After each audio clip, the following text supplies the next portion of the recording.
Ladies and gentlemen, dear friends, good evening. Hi, everyone. So we are broadcasting today again from StreamYard. And we are on YouTube and LinkedIn. If you will watch me to, see to look at my phone, it's not that I would be unpolite, but I'm, He's texting the his friends. He connection doesn't is even want to be here. okay, right? So if you can put there, yeah. We've Nika got is our, there. Yeah. yes, So if you can put there that you can hear us and you can see us, that would be great. Yeah. amazing. And also, you're joining us from Latvia. You're on a business trip, and instead of enjoying, dining in options in your hotel room, you're here with us, and we're really glad to have you. There are like 15 people on LinkedIn already, but it would be good if you can, put on the comments that you can hear us and see us, because in the past we've got some problem with the audio on LinkedIn. Ah, Yes. there are much more people, And, but and guys, as they join, yeah, I'm sure someone will type in soon. It might have a little bit of a delay, but we can yeah, say, Jan, I'm glad to be back after summer. How are you feeling? who me? No, the I other have Jan. I have summer whenever I want, right? There is okay. Uh, so if sorry if I'm not make a justice to your name, but Raghua Chidri, I can see you. I'm from Luxembourg. Greetings to Welcome. Luxembourg. I'm teaching there at the Luxembourg Business School. Very cool. I can hear you. John Kennedy from Ireland. Excellent. Michael from Switzerland. That's good. Hi, my Zurich friend.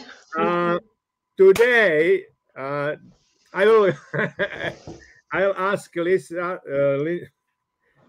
to kick it off, and then we can discuss, because it's not I believe it's not only team like after the vacation, but in general, whether you are like getting up in the morning and you are like pump up or pissed off.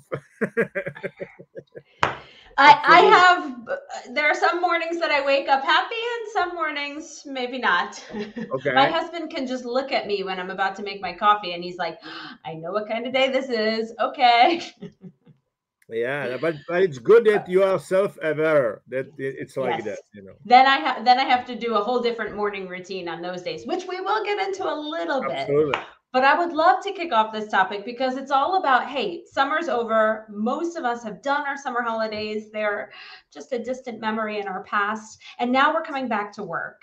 And for many of us, this is actually maybe the first extended holiday or vacation that you've had since COVID for many different reasons. You were working hard, you couldn't travel, people were sick, etc. This was the first time that people were really saying, you know what? I'm signing off. I'm taking a break. I'm really going to be in vacation mode. I need it. And that is exactly right. So, how do you get to feeling good to coming back to your job? If we had answered that question exactly this format, but 3 years ago, pre COVID, we would have gone into so many different topics. And maybe Jan will go into a few of them still here today. How to find your strengths and know what you love, right? How do you find your purpose? And he's going to talk through that. I'm going to add in the unspoken stuff, which is to say, after COVID, we have been through a lot of shit. A lot. And right now, I see it as in a performance cycle. We upped our adrenaline. We went to the peak. We can get through COVID. We held it together. We held it together. But we need a recovery period. And I think what happened is we went to here and we said, COVID will be over soon, 2 more months, 3 more months, when the spring comes, when the fall comes. And then we thought, okay, COVID's going to be over. We have vaccines. And now we went, okay, everything's good. Oh, there's a war. Okay. Oh, gas prices. Oh, energy is going to be in a crisis. There has never been a down period yet. And so, actually, what I'm going to make the argument for here today is the way to love your job right now is what all the trend is, which is quiet quitting. I'm going to talk to you about ways that you can love your job by not putting everything into your job. Actually, having a life and a recovery outside of the job is maybe something that we should be focusing on right now. So I'm going to use that as like the starting point, but I won't go into every detail yet. I just want to welcome everyone because we've got more people coming in from Finland and When I speak French, I don't know if you mean my New Yorker French when I'm cursing. um, but I would love to know, Jan, what went through your mind, or for anyone who's joining us and wants to put into the comments, what are you looking for when you think, how do I love my job again? How do I come back from summer holidays and want to go back? Mm-hmm. Yeah, well, let's talk first about numbers, okay? And there is a one study about, employee engagement that's from Gallup. It's usually they do it from like 45 to 50 countries every 3 years. And basically, there are many questions in the questionnaire, and that study will figure out whether people like what they do in their day-to-day, jobs. Okay, according to the last study from 2019, this year, at the end of this year, in fact, in the autumn, there will be new study every 3 years. Okay, 2019, they figured out there's only 16% people around the world they like what they do. If I would talk about Maslow's pyramid of the human needs, that would be the self-actualized people. They are really like getting up in the morning and looking forward, to do their jobs. Okay, so 86% of those people are there just because of something like salary, bonus, maybe other people are there, but they really don't like what they do. Out of that, around 42 to 43% are so-called actively disengaged. And this is like infection at the workplaces, because those are people who are really like getting up in the morning, they are pissed off and they go to piss off other people. Okay. And this is like infection because, as you know, our emotions are contagious, right? Because if you can have a group of the people and they are like happy and they are, active and so on. There is one guy coming with a negative mindset, and suddenly the whole group is gone. That one person can destroy the atmosphere of the overall group. Now, why is that there is only 16% people who really like what they do? Because I put yesterday, unfortunately, it was only in Czech, but I put yesterday on Instagram interesting thing. Where I basically said in the school, you learn a lot of facts about different people around the world, but unfortunately, you are not learning enough about you Yes. in the school, and this is it. So I put there a couple of points who I think are those 16% people who really like what they do. And number one, they call it aptitude. So they understand what are their strengths, what are their talents. Okay, because the talent is gene, and you can unlock those talents, you can unlock those genes, you can unlock those talents through the activity. So it really depends whether you have the job where you can develop your talents, because those are the genes, and everybody got a genes, everybody got a talent. So we can talk how you can figure out what are your talents. But a major issue is the majority of the people, they don't know who they are. That's number one. They don't understand what are their talents. And if they understand what are their talents, they are still not using them properly in the proper job. It's only 16% people. So if you think about it, the whole world is running on 1/5 of the potential, basically, right? So, Yes. and this is a huge opportunity, obviously. I mean, I have a full list of those things, but the number one is self-awareness.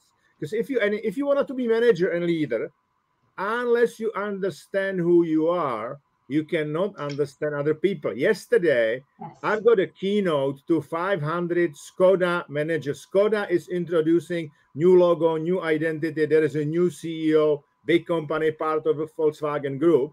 And I talk about leadership and about self-awareness, because I see it more and more. You want to be good leader, first of all, you need to understand who you are. But nobody is teaching you who you are, right? You need to figure out on your own, and with the help of the other people. So, Lisa, the turn is yours. Yes, well, but 100%. So we need this self-awareness. I actually like this, Jan. I'm going to wake up every morning going, how do I be that 16%? Because like most of the time I'm there. We've chosen a job we love. Like we're pretty solid on that. But I like that visual of like, how do I be the 16% where I wake up every morning and I love my job? And I agree. I think there are different things that we can do to make sure that we love our job. And first of all, it's self-awareness. I don't know how many of us, at least from where I grew up, we said, okay, what are we going to grow up to be? We look to the right. Okay. We look to the left. Okay. I'll be a doctor. I'll be a lawyer. I'll be, a traditional sort of job. I'll study business. Okay. We didn't know what we liked, what we didn't like. I mean, I studied political science. I thought I was going to change the world by working in Washington, D.C. on Capitol Hill. But you don't know yourself. The scary part of that is that when you look at the theories about adult development, and this is by professors at Harvard, Bob Keegan, most people, they go through their childhood development, adolescent development, they come to a standpoint where they're comparing themselves left and right, and they have a socialized mind where they're just looking, Hey, what are other people thinking? by the way, you have some new nails, Oh yeah, you guys are my nail Wow. fans. I should have shown you. I'm sure that Mika would enjoy it, Finski Krajana, he likes it, Exactly. He really does. I threw you off. You see, I put two of these on this and this. Lisa speaks French. She's a Swiss American, so she's very unordinary American because usually Americans are speaking English. I mean, American English, right? Exactly. We don't even know what nappies are, right? In New York, that's what Lisa is, talking New York English, basically, right? Yes. No, but we were talking about New York French because I said a curse word. New York French. Yeah. Anyway, so sorry. Yeah. Go ahead. Yeah, no, but this is it. It's like at some point in our adult development, most of the population stops. They just stop there at level 3 and they just look around. What are other people doing? I'm going to compare myself to others and I'm going to stay stuck in what I think is going to impress other people. I'm going to say and do the things that I think impresses the boss. But to get past that stage, to actually find your real happiness, because sorry, you'll never have your happiness if it's dependent on other people liking what you're doing. To get past that, you have to get into how do I not have to react to what people think about me? How do I start doing what's called self-authoring? I know I'm using these fancy terms. Self-authoring means I create my world, right? So I'm coaching a client right now. I'm sure you've heard at Novartis, they're doing massive restructuring, which is that nice word for layoffs, right? And many, many thousands of people have been affected across the world, many in Switzerland. It's been a very big deal in the news here. And what they're going through, I have different clients there, and some of them are saying, poor me, and I don't know, and am I not, and this is so hard, and it's so uncertain, and that's all true. Yeah. But I also have clients who are saying, okay, great opportunity, so I'm going to talk to this person, I'm going to go find this company, now I'm going to see, do I want a new job in a different area? And they're going to look at it as an opportunity because they're not a victim of something happening to them. They get to self-author or self-create what they want to get out of it. That is absolutely one of the best ways that you can start to love your job is instead of thinking this work comes to me, these people assign me things, these colleagues in the other group are doing things to me, figure out, okay, pause, throw that off. Why would we want anyone running our lives for us? What do I want? What do I need? Where would I want? For me as a person, but also for me as the project, me as our team, and start to develop more of that ability that you are a creator. When you feel that, oh, go ahead. Mika is saying, just wanted to point out that Lisa chose Finnish colors for tonight. Jan, you are right. I'm loving it. Yeah, Finnish colors, absolutely. I didn't know. I actually let my 6-year-old daughter pick out the colors. Oh, okay. She must love Finland. Wondering, is there some system in that? Now it's clear. It's not. All right. It's definitely systematic, but it's from the mind of a 6-year-old. Okay, no, that's perfect. That's very much. I would follow up on that, because there are many things you can learn from the kids, and it's relative to our jobs. And it's like beginner's mind. Okay, I explain what I mean. Sometimes we have a job, we hate the job, but maybe it's a good job for us. We just don't use our talents properly. Okay. Yes. So what you need to do to look, hey, this is what I need to do, kind of my job description, and those are my talent available. And maybe I can use my beginner's mind, what the Buddha was saying, beginner's mind, and look at the job from the different angle and say, hey, maybe I can use really my talents, more, and I will enjoy my job, much more. Okay. I can give you some examples. Okay. Because there's something they call it, blind spot, that you have some talents but you are not aware that you have those talents. Usually, I explain. Maybe you are a good strategic thinker. Okay. But in your family or in your neighborhood or close to you, there is somebody who is really super excellent and is maybe even more senior than you, and you compare to himself to himself, and then you may say, hey, I'm not good in strategic thinking, but you are good in relative to the others. Okay. Exactly. So that's why we have sometimes those blind spots, and then you can say, okay, but if I am good strategic thinker, I can use this talent in this job, and maybe I can be involved in the other project, which was basically, I'm talking about my case. I never look, I till 30 years old, I knew that I'm good communicator, but I didn't have a clue that I'm so good in terms of the strategy. That was developed, that was found out and developed by Microsoft, basically. And Microsoft, my boss, I used to have the same boss for 15 years, Jean-Philippe Courtois. He's now French guy who is now president in Microsoft, right?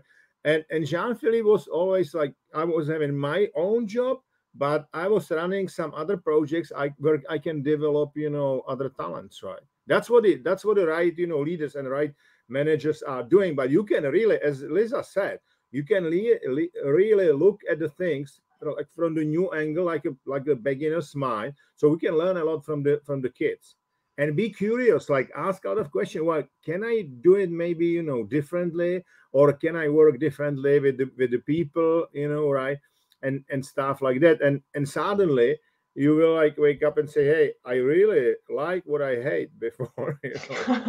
Yes, it grows on you. It's like the taste of olives. I don't know about any of you. When I was a kid, I remember the first time I ate it, I took a bite, I spit it right back out. It was disgusting. Now, olives are amazing, right? Sometimes we get stuck in the pattern of something I didn't used to like. It doesn't mean you don't like it now, or you wouldn't like it now, or you haven't grown into it now. Exactly. And that's exactly it. So first of all, kids are super creative. They don't think, oh, nails should all be painted one color. That's normal, because we get so into patterns and habits and boring day in, day out. I think every single person who tells me they hate their job, it's for two reasons. One, toxic boss, and two, it's repetitive and boring. They're not learning or they're not growing enough. Okay, if it's a toxic boss, quit. Most of the times you can't face a toxic boss. If you can get the boss fired, even better, but also hard and unlikely to do. Go find your joy. Do not be stuck and miserable under a boss. They are very unlikely to change. Jan and I work with people and try to help them change for a living, but they have to want to change. Right? And then, sorry, then on the prevention side, what you can do, as much as your boss is hiring you, you need to realize you are hiring your boss. Okay. Yes. And you need to be, for example, there's an interview, a lot of questions asked, and then there's usually a time where your potential boss may ask, hey, do you have any questions? And then you may ask him, like, what was the most difficult situation you face? Okay. And what were the worst mistake you did? Okay. And where are the people who used to work for you? Those kind of the questions. So you will create a picture. And if the guy would not have the right answers, you may think twice whether you want to work for that guy. And if that guy would say, hey, those people, I hire some people who are like above me even in the organization, that's the right guy, probably, right? Yes. But that's exactly right. And if we talk about these stages of adult development, and I can tie it all together, for someone who says, I'm going to go into an interview and I just want them to like me. I want them to feel really good. I want to have this cool name. I want to work at Google because I want to have Google on my CV, right? Okay, that's one way to do it. But your self-authoring self, where you say, I'm in control, I'm a decision maker, I choose what's right for me, then it's on equal footing. Do I want you? I love those questions that you asked, Jan. I'm sure in the chat box, I'm sure others can add some questions in there. I would also, I love this question. What are 3 words that your other team members would use to describe you?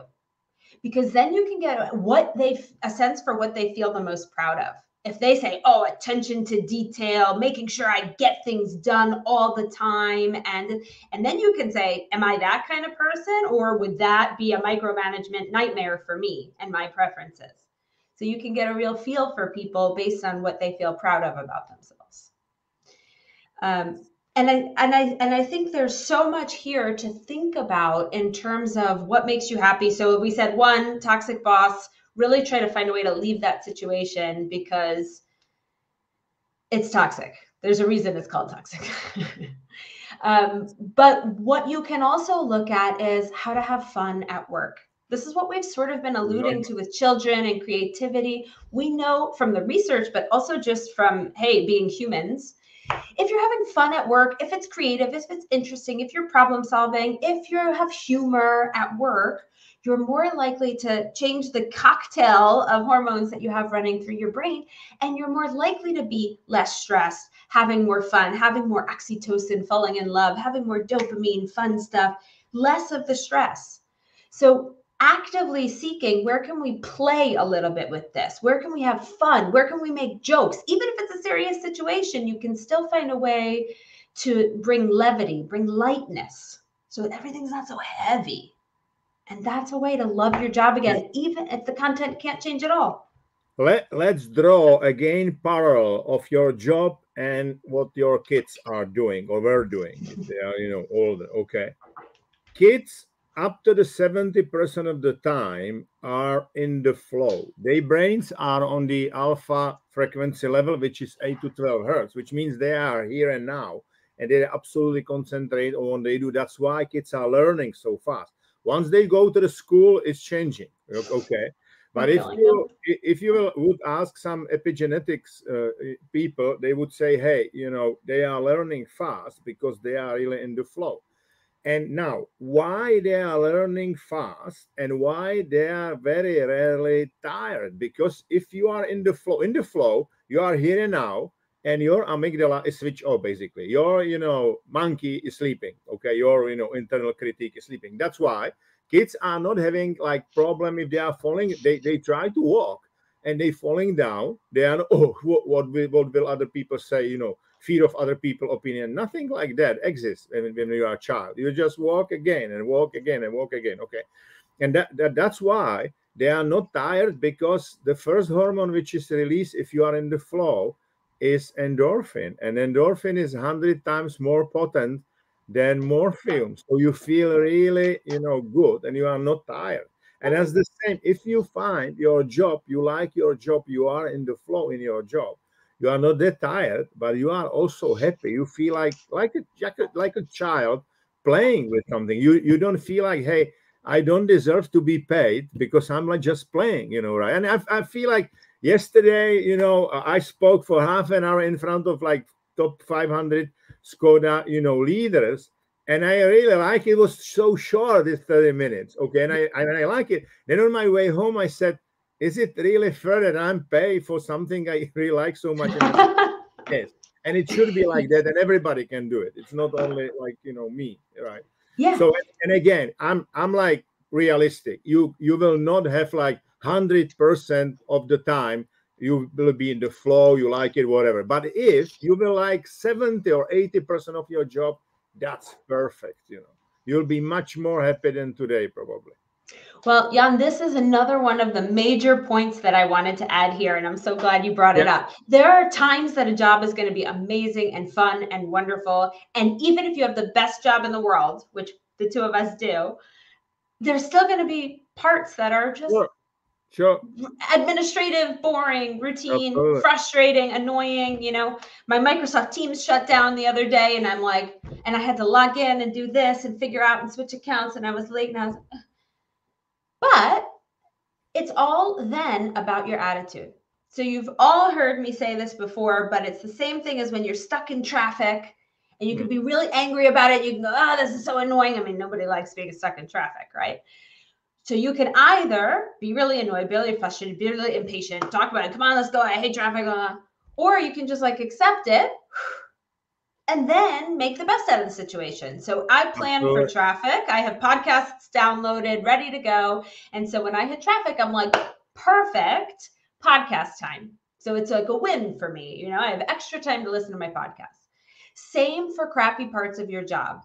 If you don't spend the energy being annoyed about it, if you don't spend the energy avoiding it and thinking about it and letting it loom over you where it's like, oh, that thing, oh, I have to do that. Oh, it's sitting on my to-do list. And every time I look, it's Absolutely. Change your mindset, get into the flow, get it done. You don't have to love it, but you just accept it, move on. You will have much more energy and you will find yourself much more time because you're not procrastinating as much to have more time to do the fun stuff, the strategy, the play that you like to do. Most of the time people tell me, yeah, but that's a small part of my job because I just don't have enough time. Perfect. Let's create you some time and get more play into your life there. No, absolutely. Because, you know, paradigm, which is the way you see yourself, the other people, the whole world, is really important. And you can change your paradigm. You can change your glasses. Okay. Maybe these glasses, I have like, you know, 3/4 and 1 dioptry. So maybe they are, you know, not good for me anymore. So I may take another, you know, I may take those glasses, right? Or whatever, you know, cool. But yeah, this is it, you know, right? But once you change it, your mindset will also change because you think that I explain in a different way, mathematically. Your brain is able to capture at around, you know, 120 bits per second of the information. Around you, in each and every moment, there is 11 million bits per second information. So it's a very narrow view. We see the world, okay, and we see the other people. So if you are like stuck with your view, it's not necessarily no good. And that's why like curious people are having less problems with the stress, nervosity, and so on, because they have more, you know, explanation, right? I mean, if you think about that, you know, a lot of people are taking something very personally. Maybe it's not personal, you know, right? How about, I mean, for example, I was like, whenever I was speaking somewhere, somebody was, you know, watching the phone. I was like, oh, they are not paying attention. It means, you know, it's not interesting, whatever. Oh, good, but maybe there's something, you know, which is they need to answer the email, whatever, you know, right? So we sometimes create the artificial, you know, stuff, right? And the other thing which is connected with the flow, that people who are among those 16%, they take their job as a source of inspiration. They are really inspired. They have an emotional connection to what they do. And because they are very often in the flow, endorphin is released and they are not, you know, tired, and they do the job for, you know, many years. I mean, in the US, people are changing the jobs like 9 to 10 times now, you know, right? Yeah, every 3 years. You know, maybe if it's with the same employer or whatever, you know, fine. But otherwise, it's like a lottery. You try. You need first to figure out who you are, to figure out what is the right job for you. Okay. A lot of people, I tell you what, I do those unlocking human potential seminars, very, you know, popular. And a lot of people are like, Jan, I have those 3-4 talents. You know, give me the job, which I will like. I said, it doesn't work like that. Imagine those talents are your genes, and you need to, those are like your genes, and you need to try out different, you know, things. And what you like, you may say, hey, this is it. I explain you. My talent is strategic. Okay. You may say, you will be great commander in the army. I'm not attracted by the army at all. I like, you know, what they do in terms of like NATO or whatever, you know, right? You know, the way they are organized, the way they work with the technology. But I would not like to join army at all. You know, I'm like, you know, the entrepreneur and the guy who likes, you know, business. Right? Somebody else would use, you know, strategy in sport. Now I use it, more in sport, probably, or the same way in sport as much as in the business. But this is it, because the flow, if you like what you do, it's connected with the inspiration, and inspiration is like engine for the future, because more you are inspired, more, dopamine is, in fact, motivation, award hormone and motivation hormone, and you are like, moving ahead, and I think that's quite, important. And then, if you like what you do, okay, and you like your job and you use your talents and you are a leader, chances are that you are going to be a great leader. If you understand who you are, you will develop people in the same way what you did with, yourself. If you are like toxic leaders, usually toxic leaders are toxic because they have less self-confidence. They really don't believe. Yes. And that's why they are using the force. Okay, I never use the force, because I will explain you my way. I started on a very low position in Microsoft, and I learned step by step on my way. So it was when I was like president for Europe, it was, and I visited some subsidiary. It was tough, for them to foolish me, like with the numbers or whatever, because I said, guys, come on, right? Let's talk reality. And this is it. So then you don't need to use the force, because motivation by fear does not work. Okay. No. Motivation by fear does not work. Fear, obviously, it's motivator, but it works only if people are fearful. Once they are not fearful, they will leave you, right? It's not about, they will not have any loyalty, whatever, So those are like couple of points. If you will like your job, chances are that you will be also good leader. Yeah. Yes, I totally agree with that. And I just want to share also maybe my story about my strengths, because maybe Yeah. it's helpful to people, because I have a very weird strength. Yours is very particular. You're good at strategy. That's a very clear, like, okay, it's business. We can do strategy. Check, check. That makes sense. My superpower was emotions. That is not a very clear strength, right? That is not a thing that you would just say, okay, when I'm looking for a job, emotions is the thing I would want to have. So I want people to think above and beyond. What are your strengths? What are your capabilities? Think beyond like the skills and capabilities that would necessarily be listed in a job description. Because once I discovered, hey, I can listen to people, I can look at people, I can watch them, and I know what they're feeling. No matter what they're saying, doesn't matter what their words are, doesn't matter if they're saying they're happy. I can see, I can feel, I can tell by the word choice that they used what they really meant by that. Yeah. That is a superpower that I could then translate into, hey, coaching, obviously, but also influencing, negotiations, leadership. Sure. Because if you know what the other team wants, or you can get to the place where you can understand, you can come to a connection and a conclusion together, right? A negotiation, everybody should walk away feeling like they won. So I didn't start with, I'm a good negotiator or I'm a good at speaking. I started with, I'm good at feeling and understanding what other people are feeling, even before they know how to articulate it. Right. And so I want people to start to get a little more open to what are your natural skill sets and really double down from there. And like Jan said, then you do a little bit of like iteration. You test one theory out, right? Did that work? No. Okay. A part of this worked, but let me try this career path. Yeah.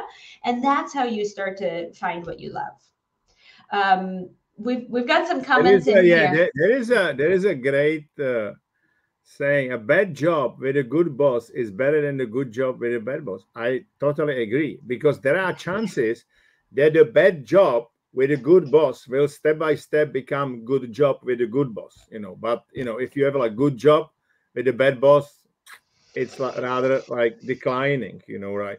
But what you said about thanks what you said, Lisa, about empathy.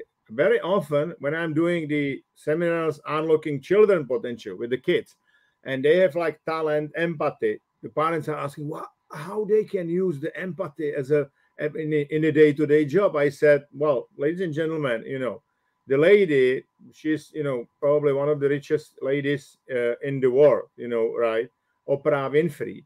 she's making billions of the US dollars through Mm-hmm. empathy, Mm-hmm. right? Billions. Billions, not millions, billions. Absolutely. So yeah, this is it. I mean, if you know how to use it, and as you rightly said, it is amazing, right? Yes. But here's another thing that I can't even believe we haven't gotten to yet in speaking for 35 minutes, which is to say, this is really important. And so many very successful people forget this. We put our whole identity into our jobs. Okay. It's the same thing as expecting that the person that you marry or your partner in life is going to fulfill every wish and every want and Yeah, every need you have. No, my husband doesn't want to go to the opera with me, right? It doesn't mean that I say, oh, what a terrible husband. And this, I say, great, let me exactly. call a friend and we'll go to the opera. I have other people who can meet those needs. He doesn't like jogging. He's not going to be my jogging partner. No problem. I have a friend. We'll go do that, right? Like, not a one partner has to be everything. Same for your job. If your job is really boring right now, get a hobby. Don't always try to change the job and make the job everything perfect, your ideal, your dream. It has to be all of who you are. No, even the Nobel Prize winners, for example, the most scientists that won the Nobel Prize, they also played a musical instrument, sculpted, painted. They had other hobbies, other interests, other outlets outside of their work that helped them to be more well-rounded, to have more energy, to not be so narrowly focused on one thing. So one of the biggest tips I give people when I say, you want to love your job more, stop putting so much pressure on your job to be perfect for you. And whatever you feel like you're missing, whether it's creativity, whether it's humor, go get a hobby. So what do you think? Anybody out there have an interesting hobby they want to I'm share? just putting there the book from David Epstein. I'll tell you about the Oh book. yes, The it's book, here. the book name is Range. Yeah, It's this perfect. green one. And David, in that book, David tries to figure out whether it's good to be like really specialized, especially in the sport, art, whatever, or like more broader approach. And it's clear that it's much better to go, broadly and then specialize later on. What Lisa said about Nobel Prize winners, there was a study. In the Nobel Prize winners group, there is a 25 times higher probability that they have a range of the hobbies as opposed to the average population. Okay, so they are very curious. I mean, those people, by definition, if you want to be like visionary, try to change the world, whatever, you need to be curious. If you want to be creative, first of all, you need to be curious. You need to, have a lot of sources of your, information, learning, and stuff like that. And even from absolutely different and disconnected, areas. That's for sure. Yes. There's an opposite side to everything we're talking about too, because we're talking about people maybe being in a job that you don't love. I also coach many people who are in a job they absolutely love. They're just burned out. They've Yeah. given too much to it. And so now they're so past a point where they can give more or feel more or have that energy and enthusiasm anymore. Nothing wrong with the job. It's just where their energy is at right now. Yeah. And that is, I mean, I am best example probably. Unfortunately, it almost cost me my life. I've got a job and I like my job. I was very often in the flow, but I was not having enough rest. Because in the flow, if you do what you like, then usually prepare what you do, then you have like release, and then you do the stuff. So you are in the flow. And after the flow, you need to have an energy renewal because all of those hormones which are released during the flow and other chemicals need to basically clean your brain, and if your brain is not clean, you go directly to the flow. You can survive for some time, but then you are collapsing. The recovery is as much as important as that activity you are doing, and unfortunately we talk about it many times, but I talk about it again last night. You were not there, but I was at this Harvard Institute fellow coaches talk, right? and I mentioned it. I said, if you take sport, recovery is part of the process. It's absolutely part of the process. While in the business, we still think that recovery and having a rest is something special. Very often we are saying it's a weakness if you need to have a more rest. No, it's not. You are like getting more energy, so you can more energy, use in the future. What you said, the quiet resignation. What Buddhists were saying, like slow down to speed up. Because Yes. it's interesting. I'm former professional. I have even T-shirt from Wimbledon, even though it's U.S. Open time already. But anyway, Yeah. if you play tennis, it's sometimes good to play like slow and wait a little bit. Then your opponent is making some mistake, and then you can push, right. If you push straight away, maybe it's not necessarily the right tactique, right. Yeah. Yeah. But this is exactly it. This is why I started the whole conversation with saying, guess what? With COVID, we went high. Every single person, we learned how to work remotely. We learned how to figure out how to homeschool kids or live with a partner that we weren't used to being in tight quarters with or being alone. I mean, everybody had a situation where it was Right. hard. We had to adapt. We had to learn. It was uncertain. There was so much going on. And now we haven't had recovery. And a lot of the people who are now coming back from holidays, again, it maybe has nothing to do with the job, but they've realized I'm burnt out or I'm close to burnout just because of having to hold everything together for so long. And so, one of the ways to come back and love your job is by doing this quiet quitting, which is really actually just a synonym for setting your boundaries. I'm not going to always go 140%. I'm maybe only going to give 110%. I'm only going to give 100%, right? I mean, employers have been asking for more and more and more. And the employees were saying yes. So, of course, why wouldn't employers just reset their expectations? That's what employees will give. So now we're doing this quiet quitting, which is really just boundary setting. And one of the best techniques you can learn in order to love your job again is how to successfully set boundaries. And what that means is, there's so many articles or people out there who are saying, just say no, learn how to say no. I don't love saying no because it feels like people feel a pushback. Then it feels a little bit like a conflict. Now, Yeah. my team doesn't want to do this. No, I won't do that. No, I can't do it. It creates a tension. Remember, I'm the emotion feeler. Whether someone says it to you or not, they feel a tension if you say no. Absolutely. So there are good ways that you can still say no. You can say, that's a great idea. I love that. We are going to put that on the list of things we can consider once these strategic priorities are handled. Thanks for bringing that to our attention, right? Didn't say no. Also really stated really much more clearly, here are our priorities and here's where we're going to focus, right? And that is the kind of iterative thing you want to keep doing. Keep reminding people these are the focal points. Ruthless prioritization has nothing to do with hearing an idea and saying that's a bad idea, so we won't do it. That's easy to say no. You have to learn to say not right now to the really, really, really good ideas in order to only prioritize and focus on the amazing, excellent, wonderful, fantastic ideas. So you have to say, we're just going to prioritize here. We're just going to focus here. Not saying no, but we're saying that sounds great. That would be great for our team. Let's put that in the consideration for the next round of priorities.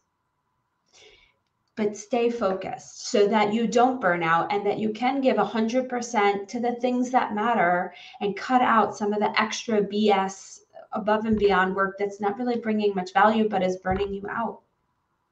Yeah, there is another tip, because very often, sometimes companies are pushing us to do more, sure.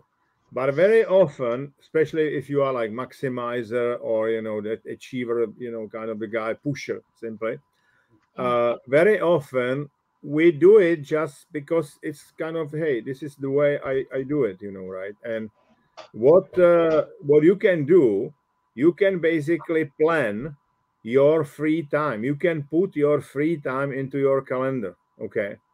And once it's there, it's hard if you have like your family or your friends or whatever, especially like over the weekends.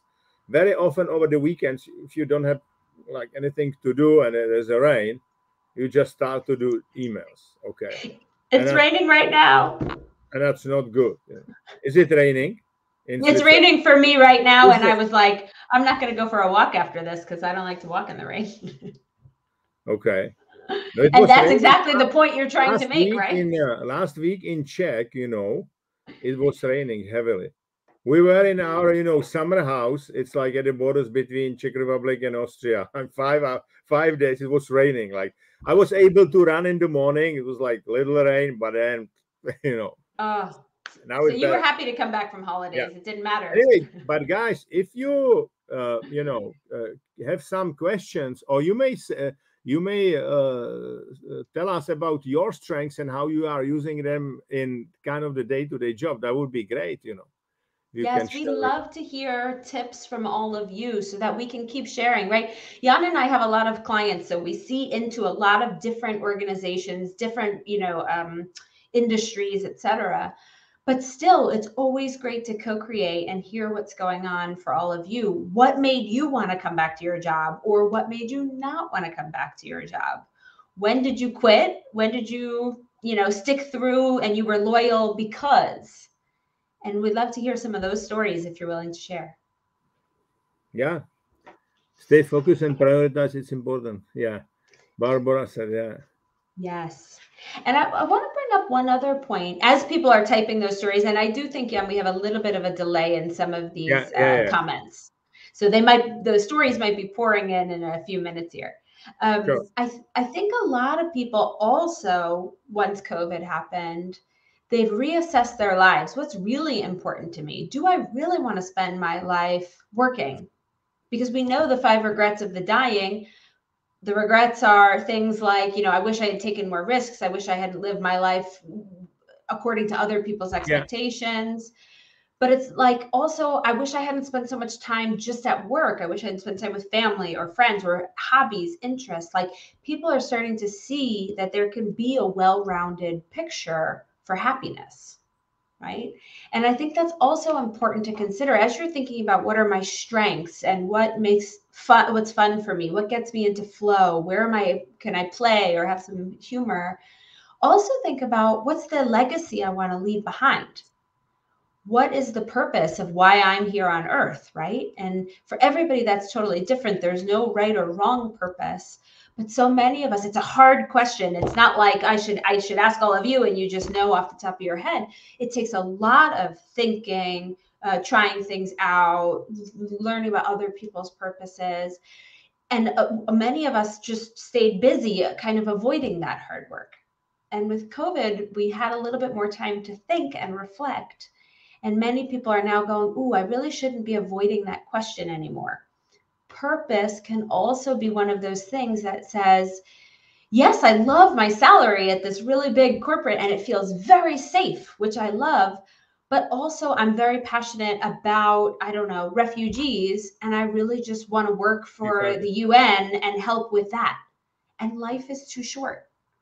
So finding your purpose isn't always about, I just do the thing that I'm supposed to do because it brings me security. You said Maslow's hierarchy of needs. So many of us worry about safety and security, but we forget how to live a life that's worth living because we're so busy just making sure, just holding on out of fear that we have enough money. And we have to just go for our purpose and see what really lights you up. And you know, I always say, if you have a strong purpose and you're very curious, you work hard, you're going to get good at it because you naturally love it and get into the flow, the money will follow. The money will follow. No, I agree. And if we talk about the purpose, okay, so you may think like, who are the people who are the happiest in the world? And those are people who are able to make happy other people through some activity they like. Okay, it's almost like I have some activities which are putting me in the flow, and I'm able through those activities make other people happy. Those are some, you know, writers, singers, you know, managers, right? A lot of athletes, you know, right? So if you there is a good tool I use in my book, The Positive Leader, in my first book, the Positive Leader. You may take like your talents, that's first circle, those are your genes, okay, but then you ask for the second, in the second circle, those are your passions, those are like things you are passionate for. And where do your circle of talents is overlapping with the circle of your passions, that's your flow, that's when you are in the flow. And the third circle, it's basically your personal values, because your personal values, those are things, traits which you like and admire in the other people, because we have so-called mirror neurons, so we are mirroring other people. So you may take like 5 people you admire, and those are your personal values, right? So this is it. You need to have in mind that purpose needs to be something which goes beyond you, right? Yes. So I was very often, when I was like 3 years old, a lot of speakers were using this needs to go beyond you, and I didn't understand. Now I do, right? Because it's really connected to the other people, because your brain, all brains are, all human brains are connected to help to each other. This is it, this is the evolution, right? And that's why if you are making somebody else happy through something you like, you are the happiest person in the world, probably. Yeah, absolutely. Yeah, Barbara is saying something. Yeah. Perfect. I'm visual artist, and Corona helped me to get fully back into my artist work. Corona and Jan's video. Oh, thank you very much. I learned how to set my timetable and how to trust myself. Thank you for everything. No thanks, Barbara. This is it, because we have they call it, I think, Lisa, in English it's called calling, right? That so you're calling, yes. You have like internal calling, something like, hey, I need to do it, right? And yeah, when I was leaving Microsoft, I still could not decide, hey, should I leave, should I not? But then I read, some books, and one book which influenced me a lot, How Will You Measure Your Life, from Clay Christensen. And he basically saying in that book, he was, unfortunately, he passed away. But he was a very, Catholic person, a very religious person. But the book is not religious at all. But he's saying that when you are, dying and you go to the heaven, they will not ask you how many, cars you were driving or how many wives you married or whatever. They'll ask you how many people did you help. Okay. And that influenced me, on my decision making to leave Microsoft, because, well, in Microsoft, obviously, I work a lot, but it's company, we have some partners, some customers, and so on. But if I will be able to leverage what I learn and still will, continue to learn and help people to really unlock human potential, because I'm really like, and when I started to do this kind of the coaching and mentoring and so on, 7 years ago, there was only 13% of the people around the world having their job. So it's a little bit better, but it's because of you, Jan. You're the differential. Imagine. I mean, and that's why I'm like very curious, because I train 8,000 kids, and I know that I can explain with Katarina, that's my counterpart, we teach it together. We can explain 7 years old the basics about the talent, self-awareness, flow on the level of 7 years old. Imagine if school would do that. Okay, you would have a kids who will be very self-confident. They will figure out what they can do step by step and so on. Today, unfortunately, kids are taught in the boxes, and the school kids are very curious, and they are asking a lot of questions when they are like 6-7 years old. Once they are in the school is not teaching you to ask questions. School is teaching you how to answer the question in the way school wants you to answer the question. Okay. Yes. And maybe it's wrong, because I just realized that, for example, like what do we know on the top level about epigenetics and stuff like that, it's still not yet taught on that level. What you have on YouTube, you can study it from the YouTube, and you will get better information maybe as opposed from the school, right? If you do, like, I was watching some TED talk today, okay, and there was somebody writing there like, hey, kids should, watch this. They don't need to go to the school. This is much better. I'm not saying that they should do that. School is there, but again, there is a Khan Academy, which is a great online. It's the way, because in Khan Academy you can figure out how you will learn. Each and every child is a unique person. It's a unique person. It's original. But we are teaching them in the same way. Okay, so no, that's that. You see, that's but I'm with you. I mean, obviously, my passion. I'm totally with you. I have young kids. We live in Switzerland, so of course it's very rule based. And I was just looking over the report card from last year as I was putting it away and getting ready for this school year. And one of the key things that they measure there is like follows the classroom rules. And I told my daughter they have a red, yellow, green, traffic light system. And she told me, Mommy, today this person was on red and this person is staying on red. And I said, great. What were they distracted for? Were they just, doing it to do it?